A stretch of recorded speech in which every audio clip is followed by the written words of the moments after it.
So first and foremost, if you would please review the trigger warnings down in the description and the caption, I would greatly appreciate it. There's a few tough topics that will be briefly mentioned that may not be suitable for some people.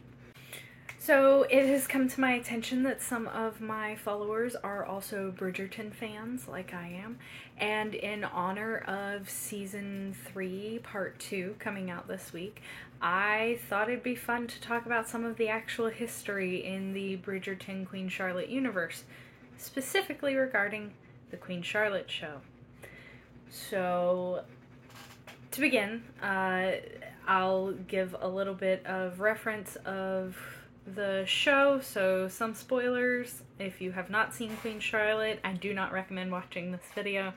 If you have, tally-ho. So in the beginning of the Queen Charlotte show, we see some flash forwards to 1814 to 1819 is the span of time in which that takes place, but they don't really specify it too much. The idea is that all of this takes place within a year or so, which is not true. But we see that the royal family is coping with a tragedy. This tragedy being that one of the princesses has passed. This is significant because this princess was the grandchild of Charlotte and King George III and was the only legitimate heir after their sons. The royal family at this time is relationship challenged, I would say. So some of them decided to marry mistresses against the Royal Marriages Act, which prevented royalty from marrying without the king's permission, and then some of them decided to just have mistresses and have children out of wedlock at that time. So any of the children produced from these marriages that were not approved were deemed illegitimate. The marriages annulled for more proper marriages. George IV was previously married without the king's permission, and that marriage was eventually annulled in favor of a marriage with the German Princess Caroline. Caroline loathed George. Caroline and George could not get along to save their life. They did their duty. They got married. They had a baby, and then they separated within 3 days of that baby being born. That all happened in the span of a year and a half. Well, Charlotte, Princess Charlotte, the one who is passed in the show, the granddaughter, she is raised as a pawn of her father and mother.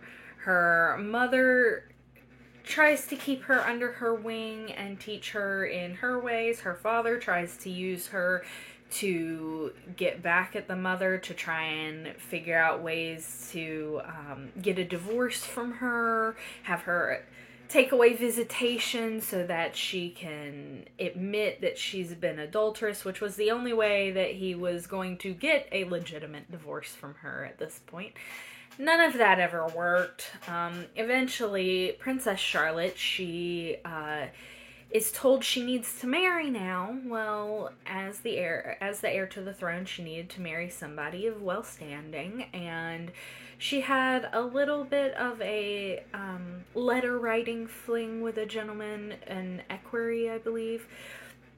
That didn't really go anywhere after a year. She eventually met Leopold I of Belgium, and she fell for him. She was quite endeared to him, and she petitioned her father to marry Leopold.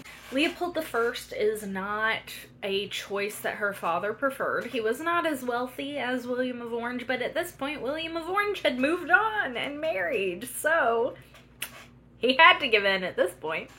So Charlotte, Princess Charlotte, married Leopold I. They married. She got pregnant very quick. We don't really know how difficult her pregnancy was. It seems to have gone well. She was late term. She was 42 weeks by the time she went into labor.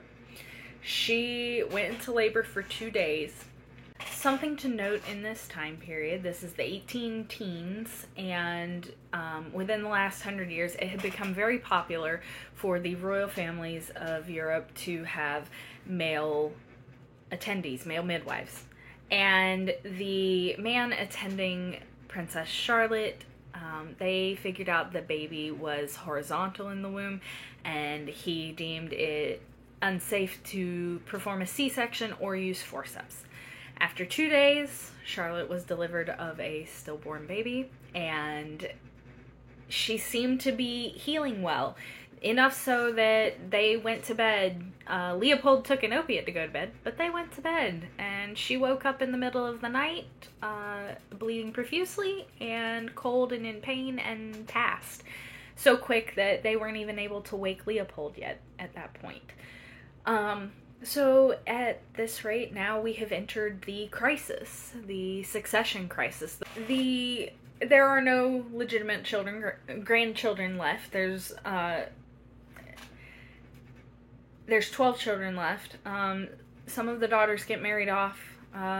One of the daughters, she never marries. She just stays in the family. The rest of the daughters marry and move away. Most of them move off to Europe, particularly Germany. And the sons are now forced to find brides. They need to find suitable brides, and their illegitimate marriages are annulled. The Hanover family has had the crown since the fall of the Stuarts. This has been a few monarchs at this point, and they don't want the crown to leave their family. So they're pushing. Charlotte telling everybody to have babies. She is marrying off her children specifically for those babies. The Duke of Kent, who is the 5th child and 4th son of Queen Charlotte and King George III, he is married off to another German princess. And they have an amicable marriage, and they are married. So Charlotte dies in 1817. They are married in 1818, and they have a baby in 1819. And this baby ends up being a huge catalyst in much of our modern and pre-modern history. Their baby is Victoria.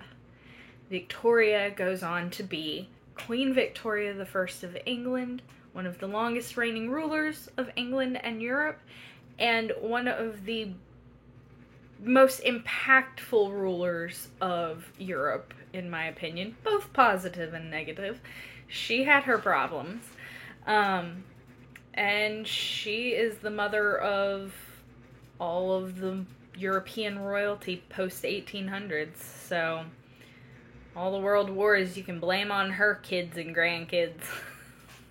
So yeah, it took that much for there to be a successor to the throne. And after she was born, there were a couple of other legitimate grandchildren to be born in the younger children of Queen Charlotte and King George, but they were very far down the line. It would have to go through Victoria, all the sons, and yeah, I mean, took them a very long time, 15 children and many not proper grandchildren to produce two princesses that would have been queens in their own right, given changes of circumstances, whatever. And it's I think it's funny. My own personal thing is, I think it's funny that in Queen Charlotte they don't mention that. And I've realized a lot of people who watch Bridgerton and Queen Charlotte, they're not necessarily history nerds. They like the romance. It's fun. I love it for that. But I was absolutely delighted to see this interpretation of the succession crisis and of the reveal of finally there's going to be a baby in the family. It just made my day. I was like, I know what that is. I know who that baby is. And it was so much fun. So, yeah.